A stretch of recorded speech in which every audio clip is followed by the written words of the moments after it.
अगर आपका आर्ग्यूमेंट ये है एथियस्ट का कि मैथमेटिकली सब साबित हो सकता है, मैथ से हट के अगर कोई चीज है, ये अगला मेरा इसके ऊपर आएगा, मैथमेटिक्स अगर हर चीज के पीछे है तो एंड में जाके हम कहते हैं खत्म क्या हो। अगर इसके पीछे, इस कप के पीछे, इस कप के पीछे कुछ थोड़ा सा सिरेमिक है, कुछ सीमेंट होगा, कुछ होगा फलान, वो कहां से आया, फिर उसके मादे कहां से आए, फिर उसके मादे कहां से आए, तो वो कहेगा उसके मादे यहां से आए, वो यहां गया, वो ऑक्सीजन में गया, वो कार्बन में गया, कार्बन हीलियम बन गया, हीलियम की है नाइट्रोजन, और फिर इनकी वैलेंसीज और इनकी एटॉमिक डिस्ट्रक्शन कॉम्पोजिशन बनती है। हम पूछे फिर क्या हुआ, फिर क्या हुआ, एंड में ये एंड शुरू किसने किया पूरे प्रोसेस? बंदर तक तो बंदर से तुमने इंसान जोड़ दिया नाउजुबिल्लाह, बंदर तक वो बैक्टीरिया आ गया, ये खुद ही का कॉन्सेप्ट कहां से आ गया?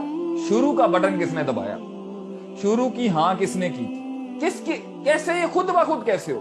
सोर्स क्या है उसका? सोर्स उसके पीछे वही होगा, एक कॉज है, और वो कॉज की वजह से वो हुआ होगा। ये लें जी, ये एक पेन है, मैंने गिराया, पेन नीचे गिर गया, ये इफेक्ट है।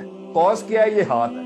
इस हाथ के पीछे सोच है, विल है, इरादा है, नजरिया है, अकल है, शऊर है, हिकमत है, ताकत है, ये सब चीजें हैं तो ये नीचे गिरा है ना। और जिंदा है, वो कॉज जिंदा है तो उसने जिंदगी दी है ना।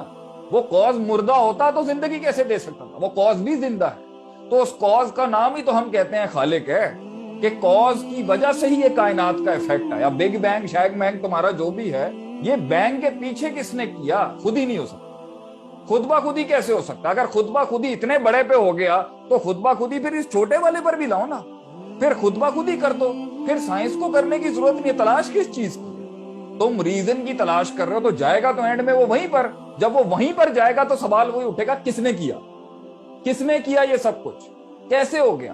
आपके अपने कॉस्मोलॉजिस्ट जो कायनात की स्टडी करते हैं, कॉस्मोलॉजिस्ट, उनका अपना मानना है कि इस कायनात की एक बिगिनिंग है और इसका एक कॉज है, वजह है इसकी, वो एक सबब क्या, वो वजह क्या है? उस वजह को हम अल्लाह कहते हैं, आप उसको जो भी कहें, चलें ये लफ्जी इख्तिलाफ बाद में कर लेंगे, लेकिन उसकी एक वजह है, वो वजह अल्लाह है हमारे नजदीक, कि वो कॉज में भी रहम था तो ही मखलूक में रहम है, उस कॉज में ताकत थी तो मखलूक में ताकत है, उस कॉज में अदल इंसाफ था तो मखलूक में अदल इंसाफ है, उस कॉज में रहम था तो मखलूक में रहम है, उस कॉज के अंदर विल थी, खुद मुख्तारी थी, तो मखलूक के अंदर भी कुछ इख्तियार आ चुका हुआ है। क्या इसलिए मफूल को देखा जाता है फाइल की सिफत देखने के लिए?